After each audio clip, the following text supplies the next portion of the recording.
Chapitre 7. Le petit vaisseau. 9 jours. Cela représente 216 heures ou 12 960 minutes. Le soldat Tommy Brabham a probablement compté chacune de ces minutes tandis qu'il se tenait blotti sous une ambulance à supporter la fumée, le bruit, la peur, la confusion et la faim, et qu'il voyait ses camarades mourir. À la fin mai 1940, Tommy et son unité se sont joints à la cohue agitée de plus de 400 000 soldats britanniques, français et belges sur les plages de Dunkerque, en France. Les forces de Hitler leur avaient enlevé toute possibilité de retraite dans le sud, ce qui avait engendré une évacuation de masse le long de la côte nord de la France.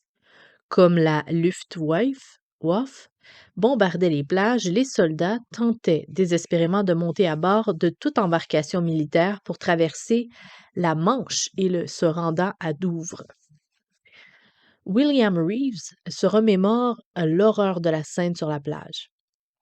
Dunkerque n'était que bruit et chaos. De la fumée noire flottait partout et des avions larguaient des bombes. D'immenses foules de gens se déplaçaient vers les quais, les milliers de soldats se tenaient sur la plage. La liberté serait chèrement acquise. Nous pataugions jusqu'au bateau quand des avions allemands sont arrivés et l'ont bombardé, comme tout ce qui se trouvait là. L'une des bombes est tombée sur la cheminée du navire, en tout cas, c'est ce que nous avons cru voir, et il a fait bang. Ce fut tout. Et voilà que notre moyen de retour à la maison n'était plus. L'unité de Tommy, ainsi que des centaines comme la sienne, a cherché à survivre sur cette plage pendant plus d'une semaine. Les bombardements de la Luftwaffe représentaient un danger constant et gardaient tout le monde sur un pied d'alerte. La Royal Navy ne pouvait évacuer à elle seule ce nombre impressionnant d'hommes. Comment embarquer près d'un demi-million d'hommes avant que les Allemands n'intensifient leur attaque? Comme si les choses n'allaient pas assez mal, les attaques aériennes ont endommagé le quai d'où partaient les petites embarcations, amenant les soldats vers le gros navire, et ces derniers ne pouvaient tout simplement pas se rendre dans les eaux peu profondes. Certains hommes ont tenté de nager jusqu'à ces navires, mais ils se sont noyés. L'ennemi approchait. La nourriture était devenue rare, et un sauvetage semblait impossible. Prisonniers de cette plage, des soldats comme Tommy ont prié Dieu de faire un miracle. La réponse s'est présentée sous la forme d'une petite chose, beaucoup de petites choses à vrai dire. Petits bateaux de pêche, chalutiers et bateaux de plaisance arrivèrent par centaines. Pêcheurs et marins, grands-pères et adolescents ont permis la survie de centaines de milliers de soldats. Ces équipages improbables ont esquivé balles et bombes, risquant la mort pour amener ces soldats échoués jusqu'au navire ou encore leur faire traverser la Manche jusqu'à Douvres. Selon Cecilia Sandys, petite fille de Winston Churchill, ces petites embarcations ont sans doute changé le cours de la guerre. Elles ont aussi probablement changé le cours de l'histoire.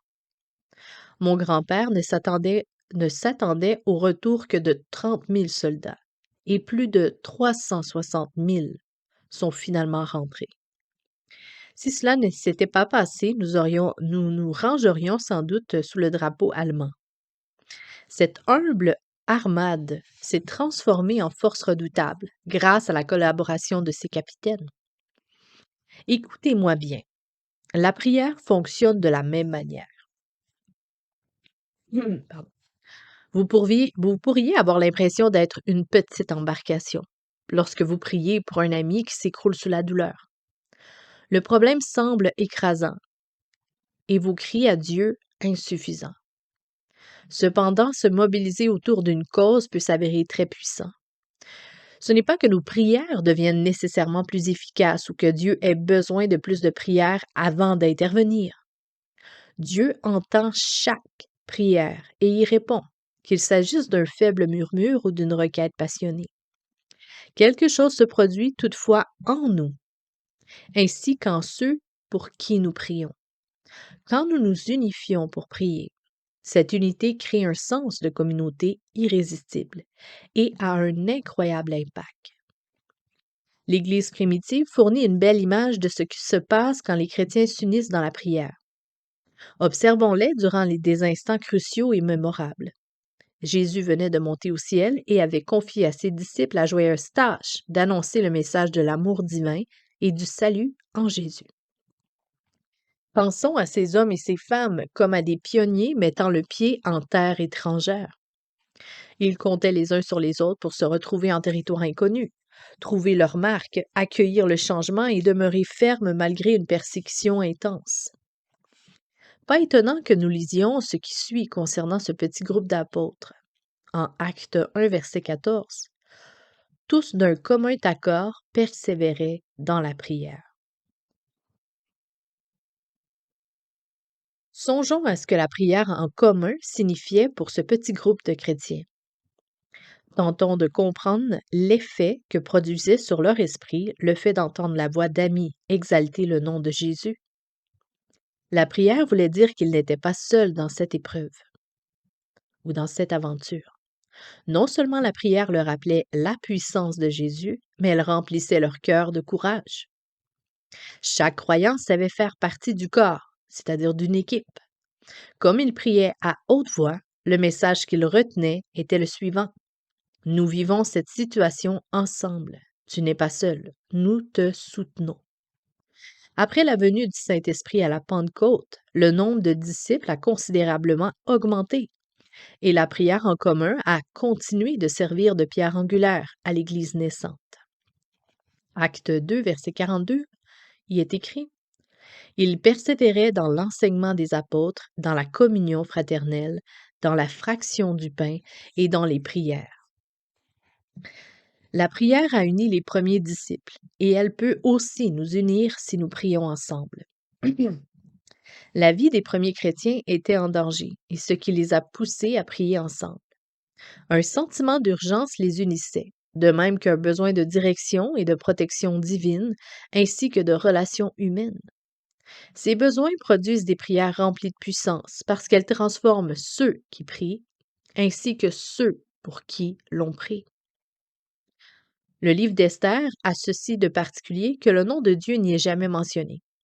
Cependant, dans l'histoire de cette jeune Juive qui est devenue reine, nous voyons Dieu agir et être plein d'amour pour les siens. Tout semblait probablement bien aller pour Esther après le processus de sélection auquel elle venait de participer. Elle avait enfin été couronnée reine de Perse, génial, et ouf! Puis on frappa à sa porte royale. Son cousin Mardochée lui envoyait un message urgent, des nouvelles déconcertantes. Le peuple d'Esther allait être exterminé.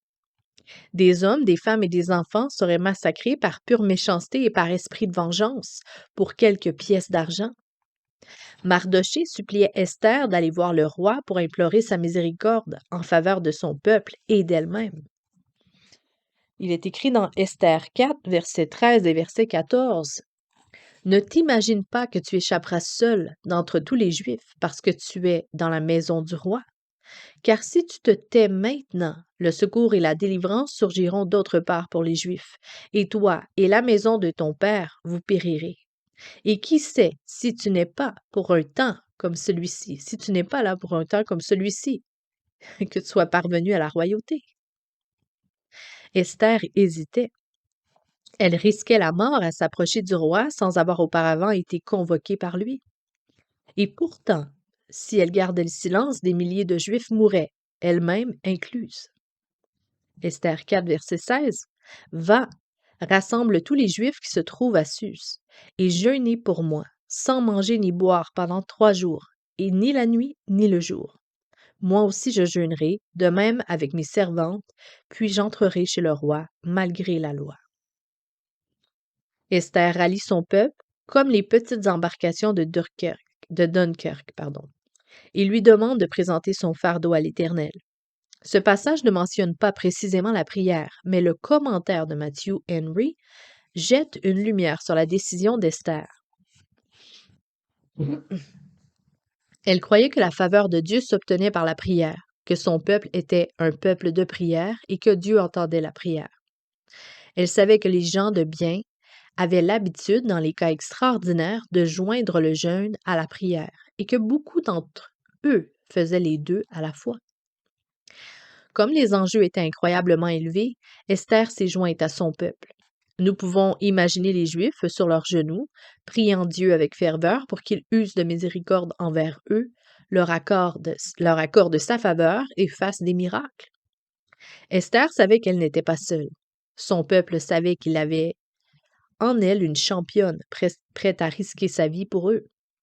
Pendant 3 jours, une reine et son peuple se sont mis dans la prière et le jeûne. De nos jours, la prière plutôt en commun unit encore la famille qu'est l'Église. Elle lie les cœurs de ceux qui vivent ensemble des peines et remportent ensemble des victoires. Jessica en a fait l'expérience quand elle et Dale, son mari, ont déménagé dans une nouvelle ville. Jeune couple, ils attendaient leur premier enfant lorsqu'ils se sont intégrés dans une nouvelle église. Leur approche et leurs proches plutôt et leurs amis leur manquaient. Et Jessica avoue qu'il connaissait peu de gens à l'église. Quand le médecin lui a annoncé que quelque chose n'allait pas avec son bébé, elle en savait assez pour comprendre qu'elle devait demander la prière même à des inconnus. À 30 semaines de gestation, Jessica s'est retrouvée à l'hôpital, avec l'interdiction de se lever, et ce pendant 5 semaines. Elle a ressenti peur, solitude et incertitude durant ces semaines qui lui ont semblé s'éterniser. Le pasteur de leur nouvelle église est venu lui rendre visite, de même que des proches vivants dans un autre état. Jessica et Dale ont demandé à l'église de prier, mais comme ils y connaissaient peu de gens, ils n'y ont pas accordé une grande attention.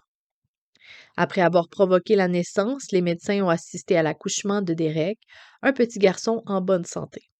Les heureux parents ont remercié Dieu de leur avoir accordé une telle bénédiction.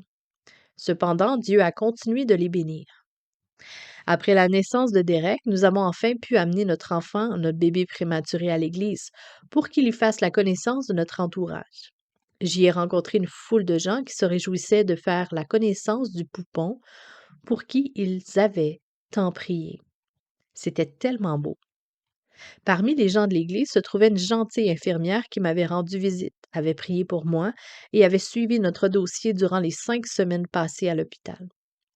Bien des années plus tard, par pur hasard, entre guillemets, c'est à elle que l'on a confié la responsabilité du groupe de Derek dans la colonie de vacances chrétienne où il se trouvait. Elle était ravie de rencontrer le petit garçon pour qui elle avait prié et d'entendre parler des choses merveilleuses que Dieu faisait par l'entremise de cet enfant. La prière en commun a touché le cœur d'une mère à en devenir et a contribué à la naissance d'un enfant en bonne santé. Longtemps après, Dieu a montré de quelle manière il œuvre à réunir les gens. Jessica et Dale ont découvert une famille de foi chaleureuse et soucieuse de leur bien-être à laquelle ils se sont intégrés pendant bien des années. Maintenant, Jessica voit en cette expérience la main de Dieu sur la vie de son fils.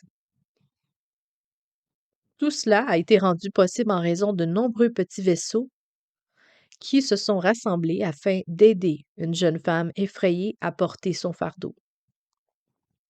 Durant son ministère, l'apôtre Paul a connu la faim, les tempêtes en mer, des naufrages, des emprisonnements et des coups.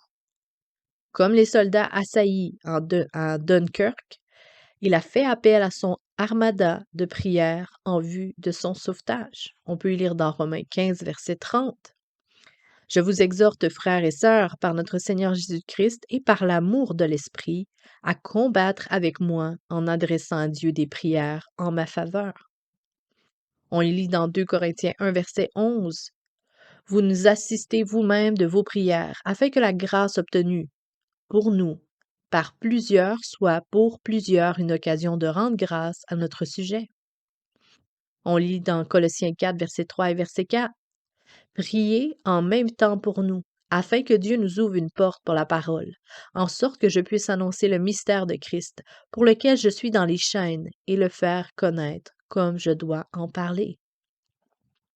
En 2 Thessaloniciens 3, verset 1, au reste, frères, priez pour nous. Ce ne sont pas là des demandes de prière faites à la légère. Paul comptait sur la prière, sur la puissance qu'elle a de sauver les vies, de toucher les âmes et d'unifier les gens. Non seulement chacun de ceux qui présentaient ses besoins à Dieu le remplissait de reconnaissance, mais ce corps uni de croyants lui donnait le courage d'accomplir sa mission périlleuse. Alimentée par Christ et soutenue par la prière, la mission de Paul a littéralement transformé le cours de l'histoire du monde. Vous pourriez avoir l'impression de voguer dans une coque de noix ou sur un océan de douleur bien profond. Imaginez toutefois la force de la foi que nous pourrions déployer aujourd'hui. Visualisez une équipe unie dans laquelle chacun soutient l'autre par la prière. Nous pourrions avoir besoin de beaucoup de petites embarcations pour y arriver, mais il est possible d'amener une foule innombrable de gens à bon port. Embarquez, asseyez-vous et prenez les rames. Nous sommes en mission. Prière du jour. Recrutez une flottille de foi. Prenez contact dès aujourd'hui avec un groupe d'amis qui s'engageront à prier avec vous sur un sujet qui vous tient à cœur. Communiquez les uns avec les autres chaque semaine, en personne, par SMS ou par courriel, afin de prier ensemble, de vous faire part de tout changement relatif au sujet de la prière et peut-être même d'agir en vue de subvenir aux besoins que Dieu vous a mis à cœur. À bientôt.